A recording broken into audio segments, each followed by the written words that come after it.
Hello student, today our topic is chapter 5 water in geography. When you think of water, what images come to your mind? You think of rivers, the waterfalls, the pitter patter of raindrops, water taps. Children love to float paper boats in rain puddles.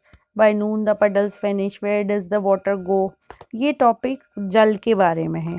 Water जल, जिसका हिंदी में water को जल कहते हैं, आप सब इसके बारे में जानते होंगे. तो हम जब भी जल की बात करते हैं तो हमारे दिमाग में एक पिक्चर आती है कि जैसे नदी में पानी बह रहा है, बारिश से पानी आ रहा है, जो हम डेली यूज़ में टैप वाटर यूज़ करते हैं उसमें पानी का यूज़ होता है. और जब बहुत ज़्यादा बारिश होती है तो बच्चे कागज़ की नाव बनाकर पानी में फ़्लो करते हैं.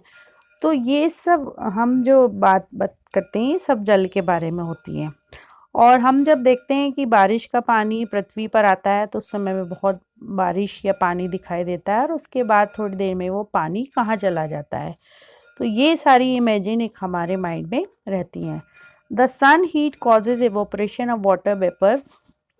When the water vapor cools down, it condenses and forms clouds from where it may fall on the land or sea in the form of rain, snow or sleet. जब सूर्य की गर्मी से जल जो वाष्प बन जाता है और ठंडा होने पर जल व वाष्प फिर वो बादल का रूप ले लेता है और यही बादल बाद में बारिश बनकर हमारे पृथ्वी पर आती है, धरती पर या समुद्र पर गिरती है. तो इसको हम वाटर वेपोर के नाम से जानते हैं.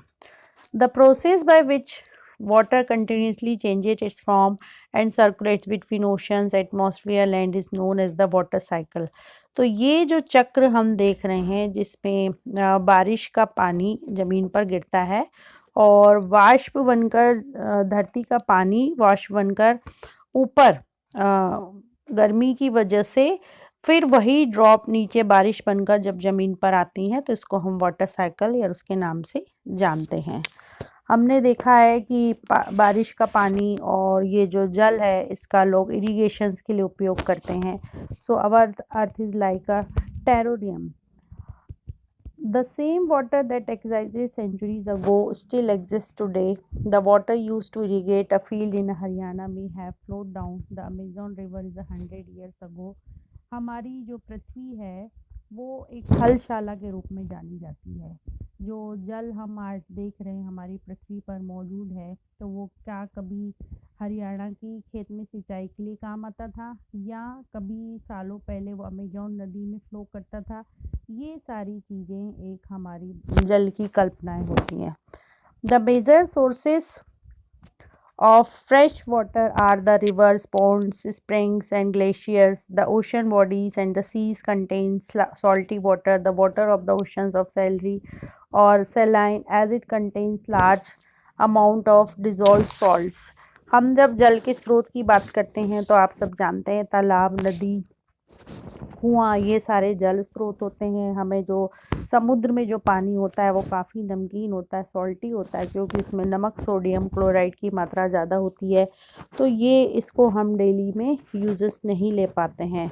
ये जो आप मैप देख रहे हैं इसमें वाटर लोकेशंस दिखाई दे रही हैं कि कहाँ कहाँ पर वाटर लोकेशंस हैं और कहाँ पर इसके स्रोत ज़्यादा हैं और कहाँ पर इसके स्रोत कम हैं. Now we come to the content. Our content is distribution of water bodies. We all know that 3/4 of the earth's surface is covered by water. If there is more water than land on this earth, why do so many countries from face water scarcity? कहीं कहीं अगर हम पृथ्वी में देखें तो पृथ्वी का 3/4 भाग हमारा जल से ढका हुआ है, पर इसमें जल की मात्रा कहीं अधिक है और किसी देश में जल की मात्रा कम है. तो ये जो आप टेबल देख रहे हैं इसमें डिस्ट्रीब्यूशन ऑफ परसेंटेज वाटर का दिया हुआ है कि जो ओशियंस महासागर का पानी की मात्रा है वो 97.3 है. आइस कैप्स जो बर्फ़ की वजह से जो पानी पिघल कर बनता है वो 0.20 है. ग्राउंड वाटर भूमि का जो वाटर का रेशियो 0.68 है. फ्रेश वाटर लेक्स जो झील से जो हमें पानी मिलता है उसका रेशियो 0.009 है. Inland seas and salt lakes, जो नमकीन हमारे पानी की सॉल्टी झील्स हैं जहाँ पर नमकीन पानी ज़्यादा मिलता है, उसका रेशियो 0.0.9 है। एटमॉस्फियर, वायुमंडल में हमारी पानी की मात्रा 0.019 है, और नदियों में जो हमारे रिवर्स में पानी की जो मात्रा है 0.001 है। तो ये आपका एक वाटर डिस्ट्रीब्यूशन हमें दिखाई दे रहा है। नेक्स्ट आ रहा है आपका ओशन सर्कुलेशन।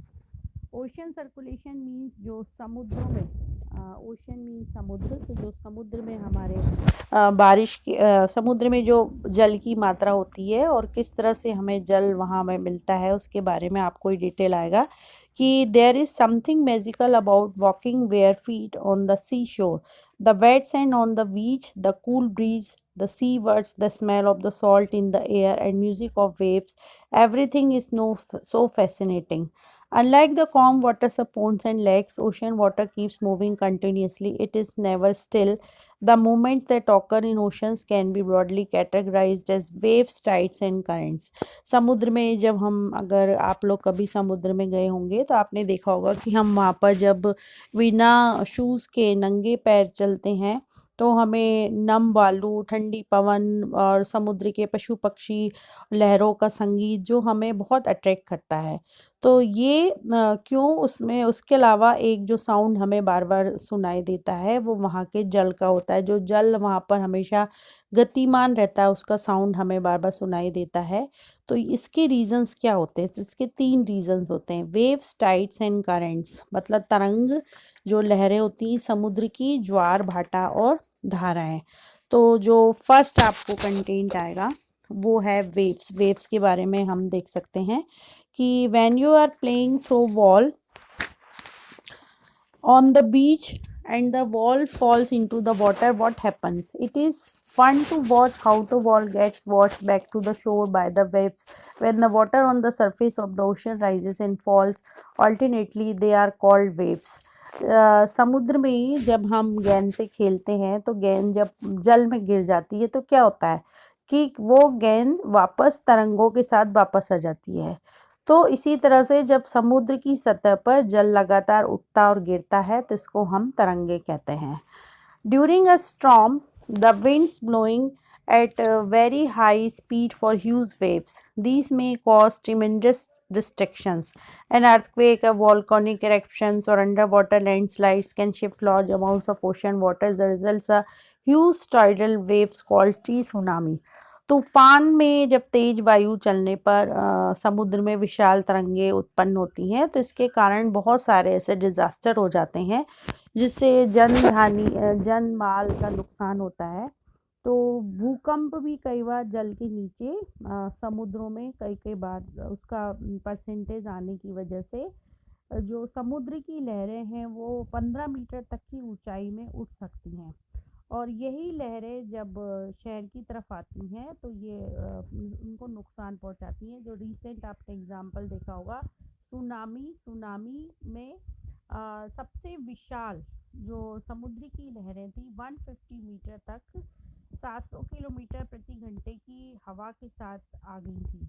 तो ये 2004 का इंसिडेंट है जिसमें बहुत सारा विनाश हुआ था। और सुनामी के बाद अंडमान और निकोबार द्वीप समूह में भी 15 पॉइंट ये भी समुद्र की तेज लहरों के विनाश की वजह से डूब गया था। तो ये रिसेंट 2 एग्जाम्पल आपको इसमें बताए हुए हैं और टी सुनामी का इसमें डिटेल है। Now we come to the number 3, tides. Tides की बात करें तो टाइड्स जो ज्वार भाटा समुद्र में हमें दिखाई देता है उसको हम टाइड्स के नाम से जानते हैं। The rhythmic rise and fall of ocean water twice in a day is called a tide. It is high tide when water covers much of the shores by rising to its highest level. It is low tide when water falls is the lowest level and retreats from the shores. दिन में जब 2 बार समुद्र में जल का उठना और गिरना ये ज्वार भाटा के नाम से कहलाता है। जब जल बहुत ऊंचाई तक उठकर तट के बड़े हिस्से को डुबो देता है तो इसको ज्वार कहते हैं। और जब जल का स्तर बिल्कुल निम्न लोएस्ट आ जाता है तो वो तट के पीछे चला जाता है तो इसको हम भाटा के नाम से जानते हैं। तो ये एक ज्वार भाटा का सीन भी आपको समुद्र में दिखाई देता है। जो नेक्स्ट पिक्चर आप देख रहे हैं उस पिक्चर में आपको सूर्य की जो वजह से और पृथ्वी की सतह पर जो ज्वार भाटे आते हैं उसका डिटेल आपको इस पिक्चर में दे रखा है कि the strong gravitational pull excited by the sun and the moon on the earth surface causes the tides, और the water of the earth closer to the moon gets pulled under the influence of the moon's gravitational force and causes high tide. During the full moon and new moon days, the sun, the moon and the earth are in the same line and the tides are highest. These tides are called spring tides.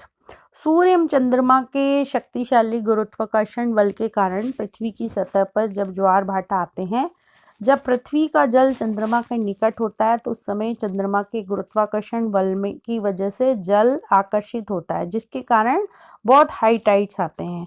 और पूर्णिमा और अमावस्या के दिनों में सूर्य, चंद्रमा और पृथ्वी तीनों एक सीध में होते हैं, एक लाइन में होते हैं, तो इस समय सबसे ऊंचे ज्वार आते हैं। इसको हम हाई टाइड्स के नाम से कहते हैं, बृहद ज्वार के नाम से कहते हैं। But when the moon is in the first and last quarter, the ocean waters get drawn in diagonally opposite directions by the gravitational pull of sun and earth, resulting in low tides. और जब चांद और सूर्य का गुरुत्वाकर्षण बल विपरीत दिशाओं में महासागरीय जल पर पड़ता है तो निम्न ज्वार भाटा आता है, तो इसको लघु ज्वार भाटे के नाम से जानते हैं। तो ज्वार भाटा के यहाँ पर आपको टाइप्स बता रखे हैं। High tides help in navigations, they raise the water level close to the shores. This helps the ships to arrive at the harbor more easily. उच्च ज्वार भाटे की वजह से जो नेविगेशंस, जो हम जल के संचालन के लिए जो जहाज और जो शिप्स के यूज़ की जाती हैं वो वो भी जल स्तर के हिसाब से मूव की जाती हैं। जब हम हार्बर मीन्स जो बंदरगाह होते हैं जहाँ पर जहाज वगैरह रहते हैं, वहाँ पर भी ये ज्वार भाटा के अकॉर्डिंग इनकी पोजीशन को डिसाइड किया जाता है। This helps to ships arrive to the harbor more easily. The high tides also help in fishing. Many more fish come closer to the shore during the high tide. जब high Tide होता है तो इस समय मछली, जो मत्स्य पालन का कार्य बहुत तेजी से होता है। इसमें जो मछुआरे होते हैं, fisherman, to get a plentiful catch, मछुआरे बहुत तेज ज्वार में काफ़ी मछलियाँ समुद्र तट के निकट आ जाती हैं, तो जो मछुआरे होते हैं इनको आसानी से पकड़ पाते हैं। The rise and fall of water due to tides is being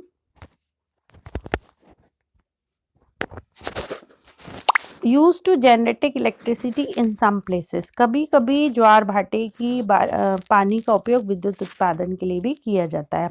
ocean currents, अब जो हम देख रहे हैं ओशियन करेंट्स, महासागरीय धाराएं के बारे में बात करें तो ocean currents are stream of water flowing constantly on the ocean surface in definite direction. The ocean currents में बी वार्म और कोल्ड। महासागरीय धाराएं जो जल की धाराओं का नाम होता है, ये गर्म और ठंडी दोनों तरह से हो सकती हैं। The ocean currents, warm ocean currents originate near the equator and moves towards the poles.